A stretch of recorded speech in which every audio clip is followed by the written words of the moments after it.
All right, so my lads from the German Bundesliga, and the German champions are already 1 goal up at Juventus in the UEFA Champions League. So these are very, very good times for Bayern Munich. All right, this is the final part of Sports Tonight. Yemi Adebayo has joined us. But before Yemi Adebayo says anything, let me read this tweet from Professor Tunde Idowu, who watches Sports Tonight on a very regular basis from Ogun State. He says it's really getting exciting. I mean, our Nigerian Professional Football League, and is asking when new sponsors will come on board. And is commending us. It says great work you guys are doing. All right, thank you so much for your support. I'm sure that with the new attitude of Nigerians to our league, the sponsors will come on board very, very soon. And the LMC said they are not really out for a title sponsor. They're looking for about 6 partners in at different levels. So I'm sure they will get what they want. Once they continue to do what they're doing, organize the league well, make it beautiful, make the football on the pitch attractive, and let the best team win. Officiating is good. There's security. Surely, let me just quickly say something here. For those who watched the one of the first round of matches this season, the match played at the Sani Abacha Stadium in Kano, between Kano Pillars and Rangers International of Enugu. That match was an absolute showpiece. For the first time, we saw camera views from drones in a helicopter. The stadium was packed to capacity. Not just that match. Taking a look at the 10 matches that were played, the results were something to behold when you compare them with what we've seen in recent seasons. We had just three home wins.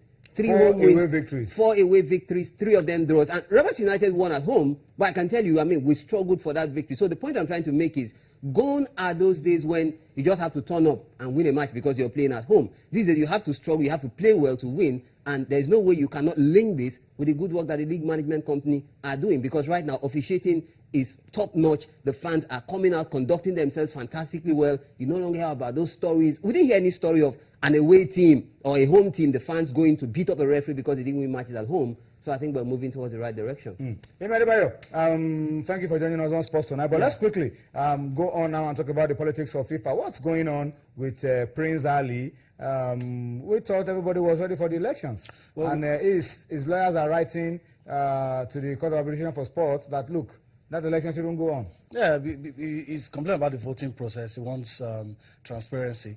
He wants it to be clear to the world. You know, if whatever choice you make. Whoever wins, you win fair and square. Yeah, whatever choice you make, let it be more. He just wants transparency. A lot of people don't see him as being in the race. A lot of people think they're thinking of the Sheikh, Al Khalifa, and Gianni Infantino. So we'll wait in a few days to come to see what maybe maybe cast weight into the matter.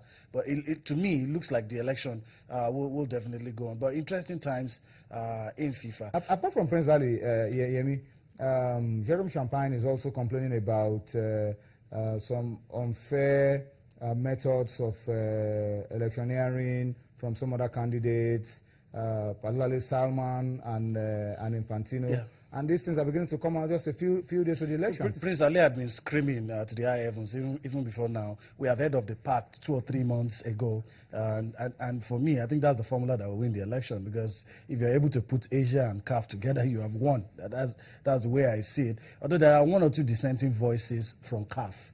You know, but the point I wanted to make is that our own brother, that's Tokyo Sexually, seems to be open to deals. I'm a little surprised, you know. Not deals, alliances. Deals. Is that what he deals. said? Yeah. Look, give me an offer. I'm going to listen. If you're contesting an election, How many votes probably will he get you? Maybe one. I'm not even sure anybody from Safa will vote for him. He's more renowned for his activism than for football administration. I'm a little disappointed because I expected him to go all the way And give it a fight. But yeah, it has come to that. But I thought that England was going to support this man. But Precisely. but it looks now that they're backing Infantino. So I don't know where he's going to get his Looks votes. like Europe are going for Infantino. Yes, but the formula for me, it's when you look at, How much can you get from CAF and from Asia? 10 from one, I think 17 from another. But you're looking at a person that could get simply by having CAF and Giving a block vote and then Asia. then it will be interesting to see whether or not that block votes, because Will happen. And I think that's why Prince Ali is saying, "Look, let everything be transparent." Because if you don't know who I'm going to vote for, it's easy for me to get away with some certain things. But it's going to be very interesting. Friday, if CAS doesn't wade into it, we'll see the election. But it will be a big surprise if anybody apart from This calls from Jerome Champagne, Prince Ali, these last-minute calls for elections to be moved or for complaints Shifted, about yeah. the process. Is this going to have any stain on whoever emerges if the elections eventually go on? No. As long as nobody stopped from voting, I don't really think. Because everybody is still like sitting on nice edge now. You don't know where the pendulum of victory is swinging. It could go this way now, tomorrow it could go that way. And this probably could be the most open FIFA elections ever. It will be, but the guys complaining are not the front runners. I don't know if I'm sounding biased, but if you're a gambling person, you put your money on either Gianni Infantino Or a betting person. Yes, or Al Khalifa. And if you're not any of those two, because I'm looking at Prince Ali, he's coming from the same block. With Salman. Yeah, and the guy is the president of the Asian Football Confederation. So where's his votes going to come from? I know he was in Nigeria at some point. It would be interesting if the Nigerian Football Federation president tells us whether or not we're going to obey CAF or we're going to have a change of heart. It's going to be tricky, really. Yeah. Sammy, where are you putting your money? I would have liked Gianni Infantino, the man who stepped in for Michel Platini, to actually win it. But I think he's swimming against the tide. I don't have proof, but I think the, in quote, powers that be are actually slanting towards. The powers that be being acting FIFA president. That's why I said I don't have any facts, and I said the Well, fact. the But, CAF I would have liked Gianni Infantino, to be the next president of FIFA, because let's be honest, over the past few years, the name of FIFA has been dragged into the mud. So much talk about corruption and deals, things that really bring the game into disrepute.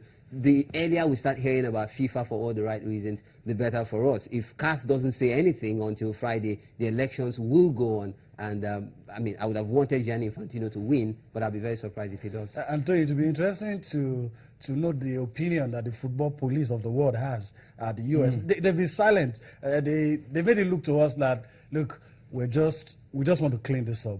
We just want to make sure corruption is not in the sport anymore. But something tells me they will be interested in who becomes the next FIFA president, because that might erode all the work they've put into sanitizing FIFA. And I don't have any clear indication as to who they are backing between these two guys. So it'll also be interesting to know if the politics that is playing out, there's what is going on within FIFA and there's what is going on outside FIFA that made FIFA implode. So whether or not those forces have an anointed candidate in the days to come, because before now I was thinking there will be one or two protests against the man from Bahrain talking about Al Khalifa, because he had been fingered to be Human rights issues. But that died down, and that makes me feel that it might just go in that direction. All right, guys, I must say thank you to you. Sammy, welcome to Lagos. Thank you very much. Best of luck tomorrow with the game, although I'm not sure if I want you to win the game or not. But all the same, we wish you the best with your team this season. Yemi, thank you so much for your time on the show. Let me just quickly give you an update. Second half has started. We've played 52 minutes now at the Emirates, still goalless. At the Emirates, Arsenal and Barcelona still grinding out a goalless draw. And then in the other game, it is still Bayern 1-0 up at Juventus. All right, so these are the results so far from those games. Plenty of time for things to change, but we'll be here tomorrow to tell you about it. If there are changes to that scoreline, we'll be giving you all of that tomorrow. But thank you once again for watching Sports Tonight this Tuesday. Tomorrow, we'll be here again with a bigger and a better package. Enjoy the rest of the night. Bye-bye now.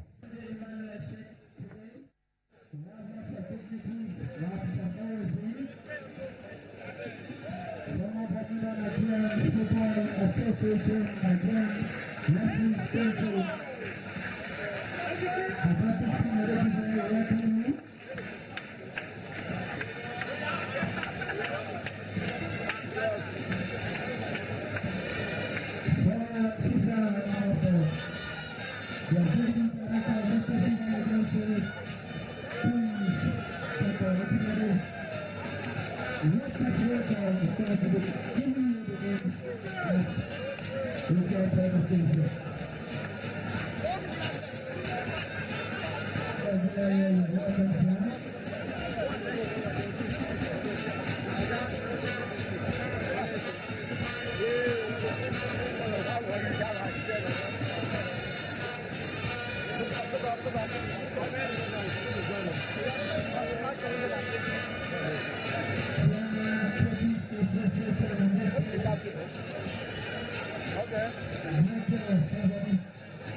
Let's do this.